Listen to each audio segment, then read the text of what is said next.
প্রচন্ড গরমে যখন শরীর ও মন হাঁসফাঁস করছে এরকম একটা গরমের দুপুরে যদি ঠান্ডা ঠান্ডা ক্রিমি কার্ডামাম ম্যাঙ্গো ডিলাইট থাকে তাহলে কেমন হয়। তাই আজ খুব সহজেই বানিয়ে নিলাম একটা summer special drink, cardamom mango delight. তার জন্য প্রথমেই একটা পাকা আম টুকরো করে কেটে একটা ব্লেন্ডের জারে নিয়ে নিন।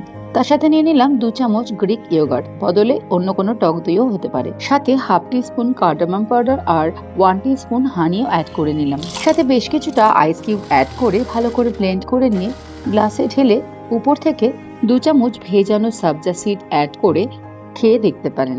এই সাবজা সিডস শরীরকে খুব ঠান্ডা রাখে আর এর হালকা একটা চিউই টেক্সচারের জন্য যে কোনো ড্রিঙ্কের সঙ্গে এটা খেতে ভীষণই অসাধারণ লাগে। ম্যাঙ্গো, টক দই আর মধুর সাথে এলাচ গুঁড়োর একটা দারুণ ফ্লেভার আছে এই কার্ডামাম ম্যাঙ্গো ডিলাইটে। দিনটা কিন্তু একদম জমে যাবে। এই গরমে এটা একবার ট্রাই করবেন নাকি?